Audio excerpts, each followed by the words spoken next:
Welcome back, everyone, to Recruiting Thursday here on the Westmoreland Sports Network. Jack Ridenour with you all. And this week, we are joined by current Hempfield track and field standout and recent University of Michigan track and field commit, Liz Tapper. Liz, great to get you on the show today. How's it going? And also, congratulations on the big commitment. I mean, how does it feel to finally have that decision made?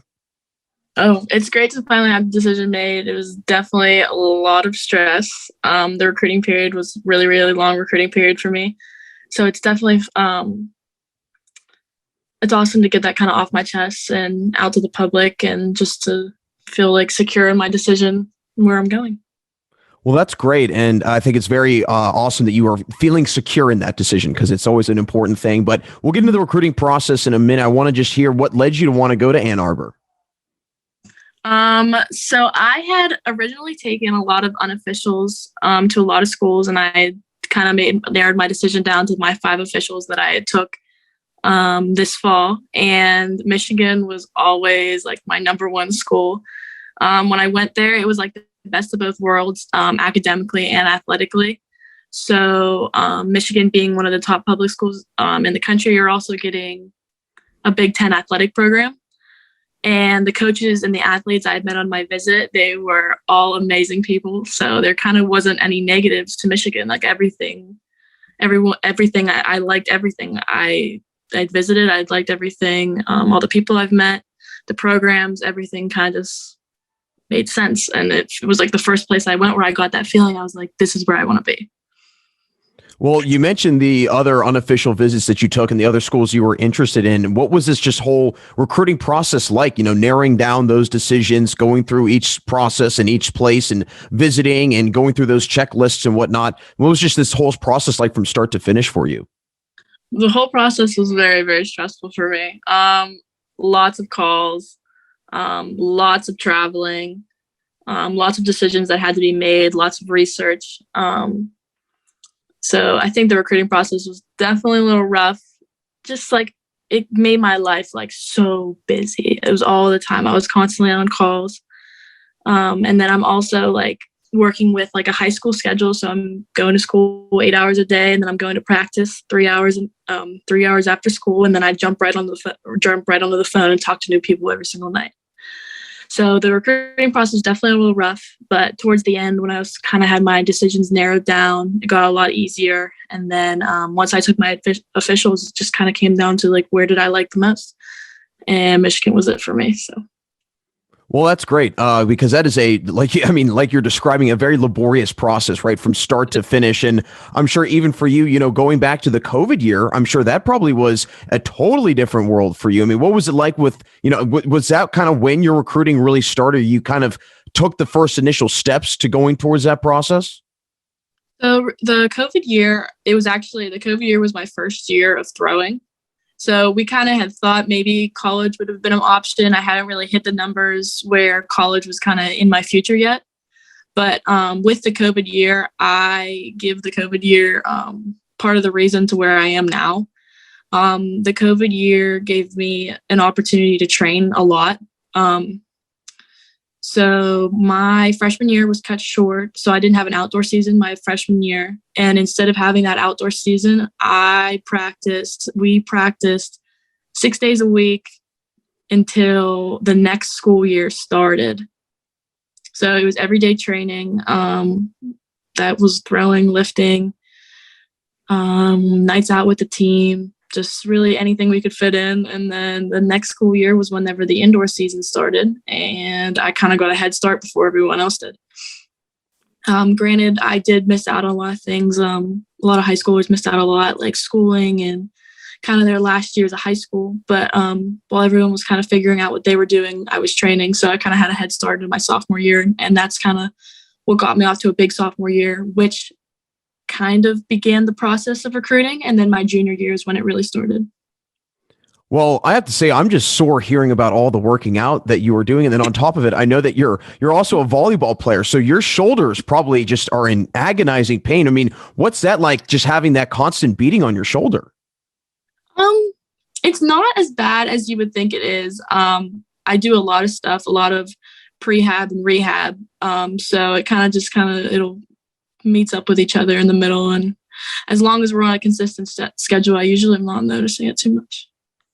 Well, that's very good. And that extra prehab, rehab, all that stretching, all of that, just extra maintenance is so crucial for an athlete in any sport that you're playing. But I mean, what did you ever think about playing volleyball in college? Did you ever kind of play with that idea potentially? I had before throwing kind of became a serious thing. The only thing that kind of kept me from it, I'm 5'10", so I'm tall, but I'm not quite tall enough for collegiate level volleyball. So that kind of put that one aside. And then whenever throwing really started to pick up, that's when I saw that I had potential in collegiate level track and field. So whenever I kind of saw that potential, I kind of ran with it. Well, I think it's great that, those two sports, they kind of reinforce each other, especially with your throwing and volleyball, kind of the same movement. You're using the same body parts for the most part, but want to get into just your track and field career as a whole. What got you interested in wanting to do track and field and specifically throwing? So I always like to start out with saying that I was a gymnast originally. I had done 10 years of competitive gymnastics. And then my 6th grade year, I had decided that I no longer wanted to continue that. It was just hard on my body. I was getting a little bit too tall for it. It just wasn't for me anymore. And my 6th grade English teacher, Melissa White, she had urged me to try out for the pole vault team because she was the high school pole vault coach. So I had went and I loved pole vaulting. And as a former gymnast, you kind of either get into that pole vault or diving kind of world. And I had chosen the pole vault. And I loved it. I have pole vaulted for now 6 years. And then my 6th, 7th, 8th grade, that was kind of my single event. I did some running events. And then my 9th grade year, I decided that running really wasn't for me anymore. And I wanted to stick with the pole vault. But then Coach Murray had urged me to try throwing just to see, like, it's another event. Like, you won't have to run. Like, we'll get you lifting. Maybe it'll help you in the pole vault. And then it kind of all worked out. So we never really expected me to be really any good at throwing. I was really small coming out of gymnastics and pole vault. So the throwing was kind of like an up in the air kind of situation. We weren't sure how it was going to work. But then shot put kind of we started to see some progression in the shot put. And then eventually when I picked up a disc, that's when we really saw that throwing was it for me. Well, how glad are you that you don't have to do much running? Oh, very, very glad.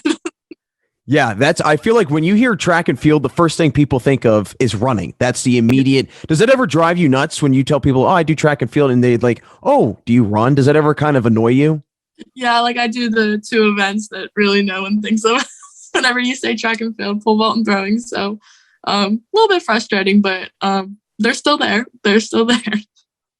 Well, in terms of the throwing, I'm very curious to hear just the difference between discus throwing and then shot put. I mean, is there a difference in technique, in approach? I mean, how does that all kind of boil down to that? I mean, how would you kind of break it down to somebody that doesn't know, one way, one of them or the other, really? Well, shot put, I would definitely say that strength is going to be more of a key factor than that in discus. Both are pretty fast movements. So you have this kind of same movement. You have the same spin. There are a few technical changes between the two, but with shot put, strength is definitely going to be a big one. You have to be very explosive, very, very powerful, very strong. With discus, it's more of like what Coach Murray says is like a dance. So it's like a very fluid movement. I would say you definitely still have to have the strength for discus, but not as much as you do for shot. I would definitely say that me personally as an athlete, I see more comparisons between like myself as an athlete and then compared with the discus. I feel like I'm more built for the discus than I am the shot put. But we've seen some real improvements in the shot put recently. So we're excited for that too. Well, that's great. And I know that obviously, like I said before, the volleyball aspect kind of reinforces that. How do you kind of apply what you learn and what you're doing technique wise in volleyball over to throwing? So with volleyball, it's a lot of jumping. Everyone kind of knows that, a lot of movement. So by the time I had come out of volleyball season, and even during volleyball season, I am still getting in lifts for throwing. So even during volleyball season, it's like track season. Whenever I come out of volleyball, I kind of have that explosiveness you need for shot, like I'd said. And then while I'm playing volleyball, I'm also lifting. So I'm also gaining strength, and I'm seeing that explosiveness I'm using in volleyball, and it's kind of transferring over into my shot. So as soon as I'm done with volleyball, that's usually when my shot's the best.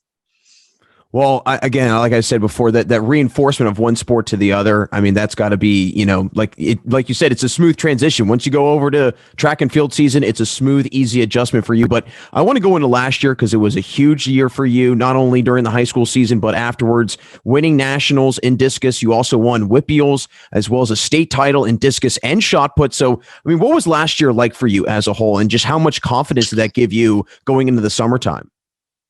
Well, so I had trained last year with, I have trained in previous years with like McKenna Ori and Belaguer, and I had always looked up to them because they had done the same exact thing. They had won WPIALs, they had won states, so I had looked up to them my entire life. And last year, whenever all of that came to light for me, it was like the most amazing feeling. Definitely, the goal was to get to the state championship and win that, but nationals kind of topped that off for me. I feel like I competed really well, and the progression I made throughout the year was really super significant. So I'm happy with that, and it was definitely a surprise. So at what point last year did things kind of start clicking for you, and you kind of started to notice like, wow, this is exceeding my expectations? I think I started to see like the exceeding of expectations, like you said, after WPIALs. So after WPIALs, I had started to make some connections in the discus, and then I was also making connections in the shot as well. So I had just seen like this little bit of improvement, and that little bit of improvement was just enough to like see the change in my numbers. So I'd kind of jumped from that like 150 range to like a 160, 165 range. And that jump like allowed me to secure that state title and that national title, like you had said. So I think that improvement after WPIALs definitely did it for me. Well, it's great that you're able to build off those, different performances and take it over to, an even bigger stage. You mentioned the measurements. I mean, what's kind of the standard, I guess, appropriate measurement, or kind of what's the average, distance to throw for high school, college? I mean, how does that kind of break down? Okay, so in high school, usually like if you're competing at states, like an average distance would probably be around, I'm going to say 130, 125, 130 feet. I had kind of made the jump. So I had thrown 153 at states. And then between states and nationals, I kind of had a little bit of a break. My body had a break after the long season. And we had just kind of focused on lifting and a little bit of throwing here and there. When I got to the national meet, it was like a reset. And at the national meet, I had thrown 163. So it was a 10-foot improvement from states to nationals. And I think that little break in between just about did it. So when you make that throw, that 10 extra foot throw, you probably felt that immediately, right? Yes, I did. I had thrown, when I had thrown at nationals, 2 separate times before the national meet at other meets. I had thrown it at a home meet, and I had also seen that number at the it was like a Slippery Rock Invitational. So I had seen the numbers before. I just needed to kind of do it again on a bigger stage. Yeah, well, you definitely did that. And again, I think that just continuing to improve off of each performance, that probably builds up your confidence. And then going to the summertime, you probably had some things that you wanted to work on to get ready for this final season. So what did you work on and kind of focus on this past summer? A lot of strength training, definitely a lot of lifting, a lot of technical aspects of the throw. So we kind of took like the summer and we said, hey, this is an opportunity to get stronger. This is an opportunity to fix some of the things we were talking about in season. Let's use it. So we took that time and we kind of just ironed out a few things so that I could have an even bigger senior season. And then during that time, we were taking our unofficial visits. We were taking our official visits. So even though my summer wasn't schooling and studying, it was filled up just as much with visits and calls and training and lifting and other sports. I was training for volleyball. So I had a busy summer, but we definitely used it to our advantage, I think. Absolutely. And you ultimately got to make the decision that you wanted to make and the school that you're going to be at for the next 4 years. And Liz, it's been great to get you on Recruiting Thursday. Before we let you go, I would love to hear just what you are most excited for going into those next 4 years and just going to Michigan and also competing collegiately in athletics. I think I'm most excited for the change. I've been stuck in the high school world for now going on 4 years, and I think I'm excited to compete on that higher level, like you said. I'm excited to have new teammates, but I'm also excited to have the people I have back home helping me and supporting me through it all too. But I think, so I think Michigan, I think I'm just most excited for the change of people, the change of training, the change of coaching. I'm just ready for something bigger, I think. Well, all sounds very exciting. I know you got another big season ahead of you. One final year as a Hempfield Spartan. Liz, thanks so much again for stopping by, and good luck this final year, and good luck at Michigan as well. Thank you.